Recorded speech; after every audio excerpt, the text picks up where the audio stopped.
It's a special, special day.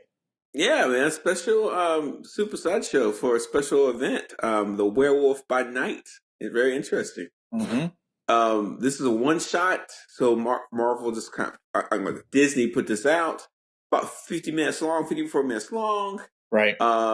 It's kind of interesting, the pacing of it. It feels like a one shot. It's like it has some cool things in there, but it doesn't feel too heavy.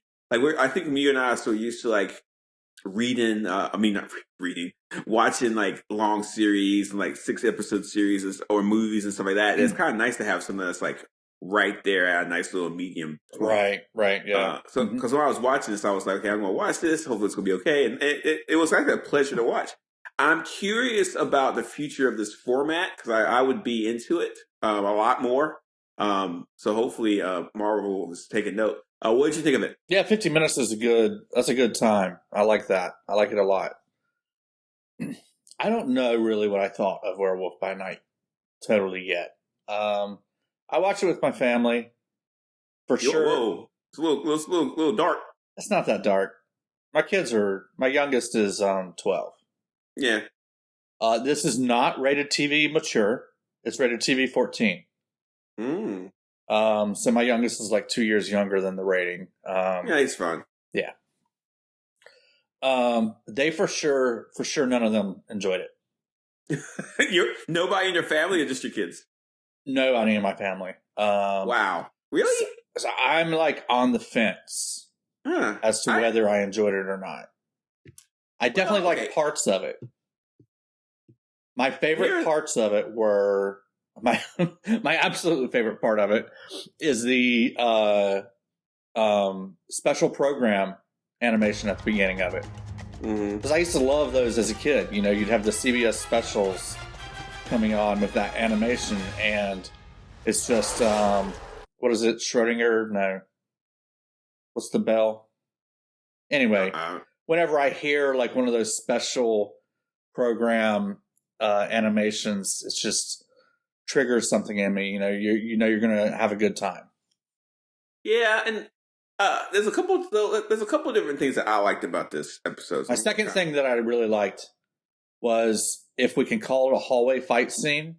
Yeah, that's hallway. Then the hallway fight scene. Yeah, that was really, really good. And I also liked the transformation scene. That was pretty good too. Yeah, Disney's getting better and better at the hallway fight scene. It's like almost like as soon as you see a hallway and some people in it, then you know, okay, it's about to go down, which is pretty cool. Yeah, it was good. Yeah. So there's a couple of things I liked about this. So first, I like the styling of it. I like the old school way. It's like trying to go back to the 50s horror movies. I like that. It for sure turned my kids off. They did not like it at all. They don't like anything old. They don't understand the history. Old. They don't understand the history behind it. So like the old Frankenstein horror movie, kind of like werewolf movies back in the day. This movie sort of is kind of taking homage to that. You know, I appreciate absolutely. that. Yeah. But one of my kids asked me, "What is that little oval that shows up in the top right-hand corner every now and then?" Did you see that? Yeah, I did see that. Yeah, so they're like trying to replicate, it's running on a real film projector. Yeah. Oh man, our generation, the youngest generation, I feel sorry for them. But anyway, so I liked even when you're not supposed to see those when the projectionist is doing his job, right? Yeah, it's a mistake. Yeah, it's a mistake. Yeah, but it's fun. But it would happen in like a, kind of a rundown theater where they're showing movies like this, right? Yeah. So I also liked, if you look at the werewolf himself, so we're going to get over the plot of this in a second, but if you look at the werewolf himself, Jack Russell, his name is Jack Russell, by the way. If you look at the werewolf himself, he looks like an old school werewolf from back in the 50s. I like that a lot. I absolutely love that. Like, it makes me wonder though, like, are they going to take him into other things? We'll talk about that in a second. Okay. In a little bit. All right. Don't get ahead of ourselves. But if you watch those movies, what was those movies called? Where it's like a vampire and werewolves fighting each other. What are they called? There was a bunch of different movies like that. There was I didn't know they had a term for them, but yeah, monster movies. Yeah, no, it was recent though. It was like in the early 1900s, the early 20th century. No wait, I don't know. Anyway, what was it called? Anyway, the werewolves look like real, like wolf beast things. It's very focused on the bestiality of it. You know, it's got like the teeth and everything else.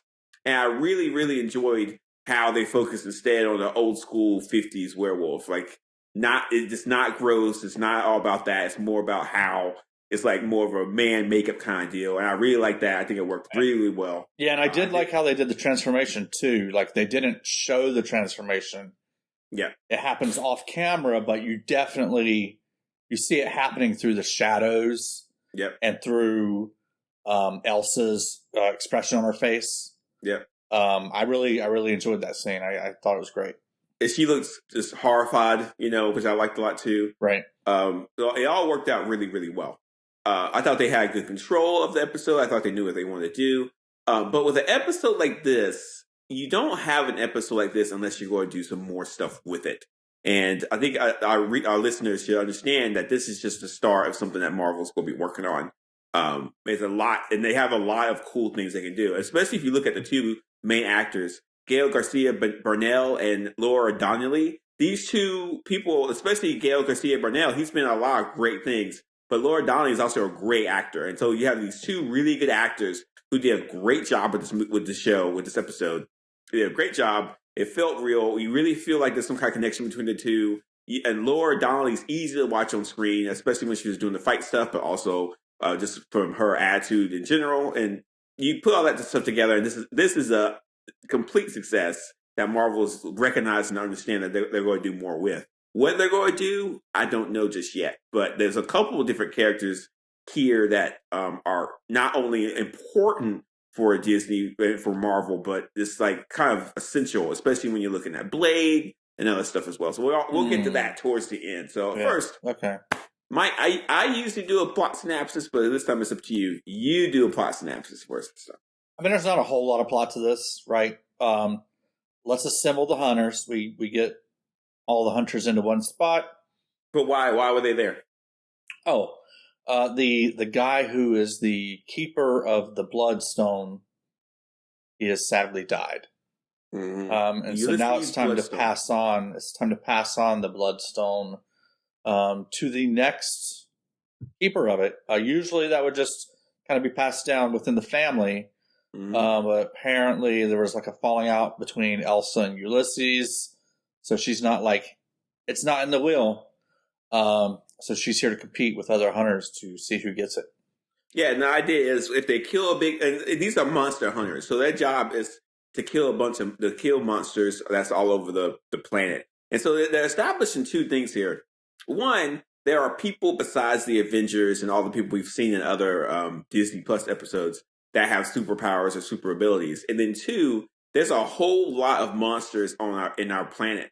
And when you look at She-Hulk and what they've been doing with She-Hulk, introducing different beings with superpowers, right? And then you look at what they're doing with this they're like opening up the universe. This is a complete opening up. Like we talked about this with She-Hulk. They're not only opening up partially, they've completely opened the door.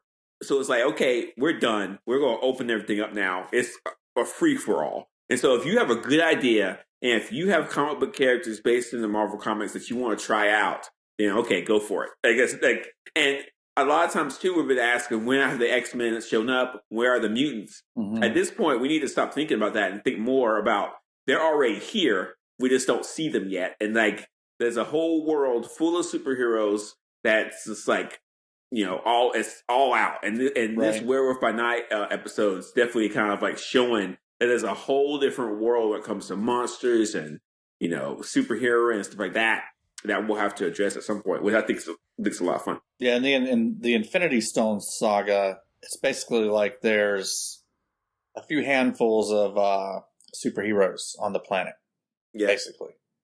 And now, in this saga, the Multiverse Saga, doors are like wide open. The universe is really being opened up. I'm curious to see what the ramifications for that are, but we'll have to wait. But the monster that in the plot of the story, they attached the Bloodstone to the creature, and it was supposed to weaken him, but also make him like angry. Mm-hmm. And the monster, when we saw him, he is named Man-Thing. Well, it goes by Ted in here. His real name is Ted. If I can find it real quick, Ted's Theodore Salas. Theodore Salas. For our listeners in the comics, he injected himself with some kind of serum, or he was working on some kind of serum that was supposed to mimic the super soldier serum that created Captain America. He got in a car wreck, and something happened, and not only did it make him the Man-Thing, but it also created something called the Nexus of all realities. I'm not 100%. In the comics, it's kind of a crazy thing to suggest, but basically Man-Thing is in charge of guarding the Nexus of all realities. And if we're in the Multiverse Saga, or moving into the Multiverse Saga moving forward, it makes sense to have a creature who is connected to the Nexus of all realities. So what's happening to the Nexus of all realities while he's captive here with the hunters? It's unguarded, so that's a whole different thing. Like, if someone knew where it was, someone could go there and then go, like, just, I don't know, do some shenanigans. What does the Nexus of all realities do? It allows transportation through the multiverse. Ah, okay. So if you go that's kind of important. Yeah, very important. So if you go there, you have access to the multiverse. So if you know where it is, and you can fight Man-Thing and get there, then you can travel, through the multiverse. And so if you think about like, we've got Kang, we've got the show like Loki and all this other, and like other shows like that, then you at some point you're going to have people trying to travel to different realities. And you look at Doctor Strange and Multiverse of Madness. We have several different people that can do that now. We not only we have America Chavez, we also have Man-Thing who knows it, but they didn't establish the Nexus of all realities in this episode of Man-Thing, and I understand why. It's too much. I theorize that Marvel looked at their monster properties and said, "This is untapped. Let's let this out. Let's do something with Man-Thing. Let's do something with Werewolf by Night." We just did something with Moon Knight, and Moon Knight's first appearance was in Werewolf by Night. They're starting to get into these, I would say, B-list Marvel characters, and they're upping them up. So when you look at this is the Multiverse Saga. Based on what you're telling me about Man-Thing, if you're doing the Multiverse Saga, Man-Thing's got to be in it. Yeah, right? but also too, if you're Marvel, and if I think the biggest complaint that people have that don't watch the Disney Plus shows or the Marvel movies is that it's getting too samey. Like, all the different superhero shows and all the different Marvel, Disney Plus shows, they're all kind of superhero shows. And we've had these for 20 some years now, over that. So people are getting 25 years. So people are getting kind of tired of it. And I can understand why. It took people 25 years to get to that point. But Marvel's thinking, let's do something different. Let's try to do something. And I think that was a success. I think that Werewolf by Night, I think that episode was a success as far as them doing something different. I mean, it's still superhero-ish, but I thought it was clever. I thought it was fun. Not really, Oh, come on. Okay, go ahead. No, I mean, it's not. I'm not attacking. I'm just saying it's not very. I wouldn't call anybody in here a superhero. No. I don't think any of these people have superpowers really, other than the werewolf. The Werewolf by Night and Man-Thing, they are the superheroes. Well, Man-Thing's like I guess he's a super something. He's a monster, but they're superheroes. Yeah, the rest of the hunters, I wouldn't call them super. No. They were the villains. They're just skilled hunters, right? No, well, they were the villains. If you look at it like this, if you look at Werewolf by Night being a superhero and Man-Thing being a superhero, and Elsa being a superhero. You've got superheroes, you got super villains. Yeah. I wouldn't put super in front of anybody in here except for the Werewolf and Man-Thing. The term super is not about power level. It's more about their iconic sort of place in the world. I think it's about their power level, man. We can disagree about that. That's what it's like Super Sideshow. We've got this power level, just puts us, on another tier, right? And that's how superheroes and supervillains are too. All right, that's fair. It's on another tier, right? That's fair. Anyway, this episode, this one shot, did a really good job introducing us to Werewolf by Night, which is, you're definitely going to see him again. Elsa, which you're definitely going to see her again, and Man-Thing, which you're definitely going to see them again. Yeah, you've skipped ahead to you've broken my questions already. So, Man-Thing, definitely from the comics. and definitely sounds like he's going to have he's got a spot. He's got a part to play in the larger Multiverse Saga. Mm-hmm. You just kind of spoiled it. So, Werewolf by Night. He's also from the comics. Yes, he has his own comic for. Is he called Werewolf by Night? The comic is called Werewolf by Night. That's what the comic is called. What do people call him? Werewolf. Okay, makes sense. Werewolf by Night. This sounds cool. It's a cool comic. It's a cool title. Yeah. Yeah, it's. Cool. Well, they just call him like the werewolf, basically. Yeah, or Jack Russell, hey, did you see that werewolf over there? Yeah, yeah. Okay. So he doesn't have a super suit with WW engraved on his chest. We just complained to you about your children not liking old stuff, and then now you're complaining about old stuff. It's just kind of funny. I'm not complaining. Okay. No, see, I apologize to my. I'm just trying to figure out what his name is. So yeah, Jack. He's basically just a generic werewolf. Like he doesn't have a special werewolf name. Well, okay, he's generic in the sense that if you follow a bunch of werewolf stories, he's generic, but there's not many werewolves in the Marvel comics, so that's he's it. Okay, he's the only one. He's the werewolf. Okay, yeah, he's it. And his name is Jack Russell, which is a dog breed. It's kind of funny that you see it. Yeah, yeah. So that makes sense. I like the dog breed name. That's pretty cool. Mm-hmm. All right, so he's from the comics. Is he represented pretty well here? Everything kind of match up? I don't know much about the character in the comics besides the fact that he was a werewolf, so I don't know 100%. I would say yes. I mean, I think that what we saw in this one shot was probably better than anything they ever did in the comics. Yeah. Okay. Because in the comics were back in the 70s, and there were a lot. There were a lot, and are a lot of properties like this, like monster characters from the 70s. So you might see more of these guys. Okay. Elsa Bloodstone, before I get into asking about her, is it just me, or does the actor playing Elsa Bloodstone also remind you of Jessica Jones? Yes, only by the attitude and a little bit of the hair, maybe, but that's it. Not the face at all? No, they look similar. Yeah, I mean, I was kind of wondering if it was the same person for a little bit. No. It's similar. I would say they're similar, but mostly from my perspective, kind of like the attitude. Yeah. And we don't know much about Elsa. The comic character Elsa was only created in 2001, so she's pretty new in my eyes. 20-some years, but in my eyes, she's new. Gotcha. So we don't know a whole bunch, but she is based off a character. Her character is from the character Ulysses Bloodstone, which is from the 70s. I think he was from A Strange Tales, if I'm not mistaken. His first appearance was Strange Tales from the 73. Yeah. Strange Tales. What's that? It was a comic back in the 70s called Strange Tales. And there's also a comic called Marvel Presents #1 that he was officially named Ulysses. But they used to do these things like Marvel Comics Presents and Strange Tales. The little one-shots that kind of show different characters doing different things. I thought was cool. Okay. Got anything to tell us about Ulysses Bloodstone?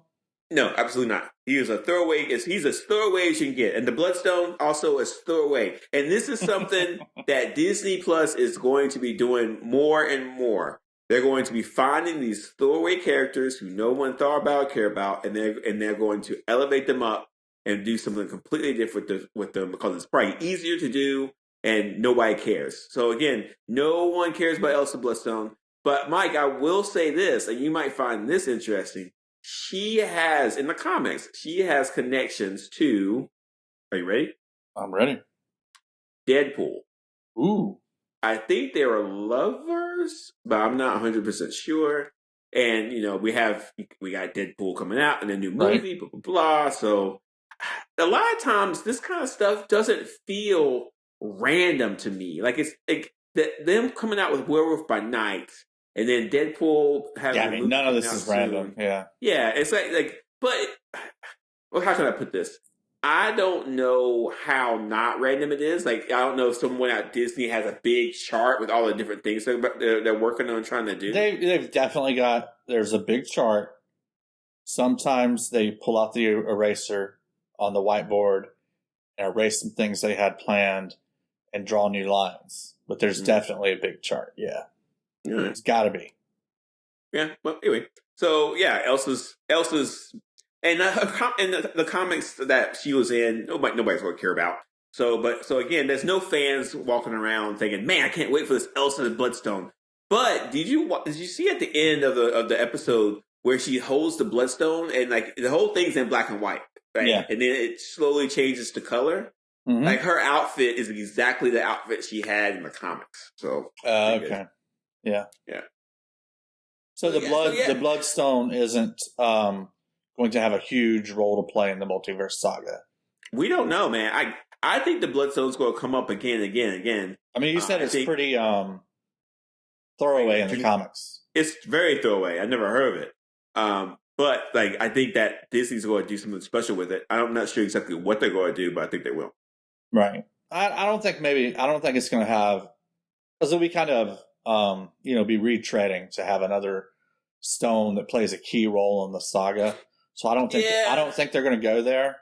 But yeah, it's a cool thing to, it's iconic, right? Yeah, and they can make merch off of it. So in some ways, it was the main character of the show because it was the only part of the show that was in color. Yeah, not just that, but I think that if you're looking at like these MacGuffins are easy to handle, easy to deal with, and so I think that at some point we're going to get either a Disney Plus show where we're going to see the Bloodstone more often. This could be part of Blade, which is currently either filming or refilming. Right. That might be something. Good tie in there, yep. Yeah, but at some point we're going to see way more of this stuff, so it's not going to go away anytime soon. So my prediction, Bloodstone, it's a cool thing to play with, but it's not going to be key in this saga. However, Man-Thing, based on what you've told me here, I think he will have a key role to play in the Multiverse Saga. Yeah, and like Man-Thing is, when you talk about iconic, he's iconic. Absolutely, yeah. Everybody who has read a Marvel comic knows who Man-Thing is. I like his mushrooms. He looks really cool. Man-Thing and so Man-Thing was created about a month before Disney Swamp Thing. Disney Swamp Thing has a big mystical thing going on with him, and so yeah, I'm glad that Disney Plus came out with kind of showed us Man-Thing. Like this, looking at Man-Thing, seeing him laugh and emote, and seeing how him talk to his friend Jack, and Disney does a very even. When you look at the special effects of them, they did when we talk about graphics and stuff like that. They have in the top cast on IMDb. There's at least one person credited as a puppeteer. It looks so good. Yeah, it looks really good. I don't care what they did. The visual effects people that did this needs to do more because they did an amazing job. I'm guessing some good portion of Man-Thing is a puppet. Yeah, and then they probably that's probably assisted by computer graphics, or visual effects. But yeah, he looked really, really good. And we have to be fair. Like for She-Hulk, they have to do that for 8 episodes, 9 episodes, and they all had to do this for a 1 hour special. So it's in black and white for most of it. Yeah, I have to be fair about all that. But it did look really good. His power in here, I don't know what you would call it, but it's pretty awesome. Basically melts people. Yeah, I'm not sure what his powers are in the comics, but he has multiple different abilities, so it's not. That's not unheard of. He's just it's he touches you, and you basically it looks like you're turning into lava. Yeah, but that's not the only thing he could do either. Or plasma, multiple things.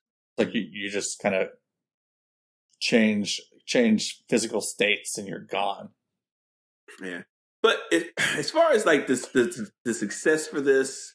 I think that Disney Plus needs to do more of this kind of stuff. Are Jack and Ted friends in the comics? No, they don't know each other. Okay. But, they are part of that 70s monster culture that was a big deal back in the 70s. So, yeah.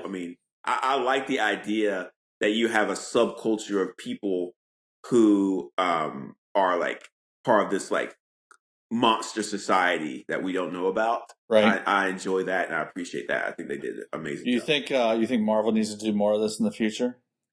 Please, like yes, like I told you recently, I want 90-minute movies to come back, and I think doing this sort of thing in a 90-minute format could be awesome. I think that the 1 hour, the 55-minute mark was great, and yeah, I mean for this it was really good. I definitely don't try to stretch this out to 90 minutes. No, but no. You could do the same sort of thing.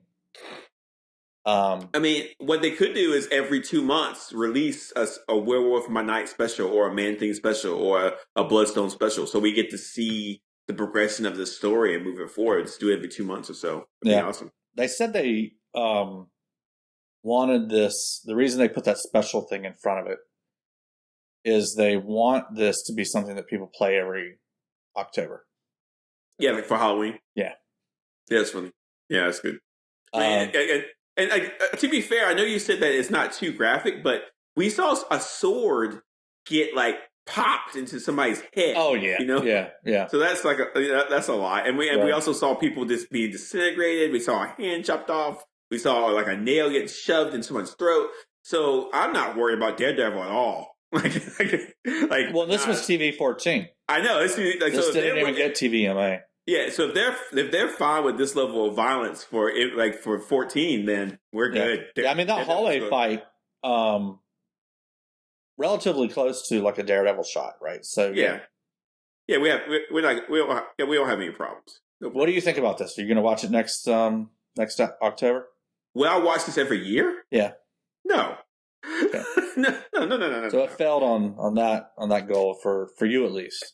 Am I glad I watched it? 100%. And will other people watch this a lot? Yeah. And I mean, to be fair, so it's not a classic that you're going to rewatch every year. No, but I was thinking about this. Like, I don't often go and watch the Disney Plus offerings on my TV. So what I normally do is, because I'm just kind of busy, is I download any kind of Disney Plus show that I need to review or talk about with you. Mm-hmm. I download it on my phone and then I watch it on the train or the commute home. So that's my dedicated time. But tonight, please tell me you have some kind of headphones with like spatial audio. Of course. All right. Of course.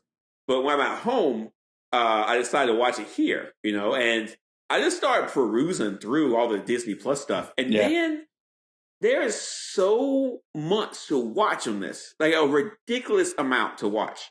And I think that's what Disney Plus wants to kind of do, is create like how Netflix has all this stuff to watch. Like, okay, I have Disney Plus now. Where do I start? And like, okay, how about X-Men? How about this? How about old stuff? How about new stuff? And like, you'll never get it's almost mind-boggling to me how much stuff they have for you to watch for $8.99 a month, which I still have to give you, by the way. I haven't sent it to you yet.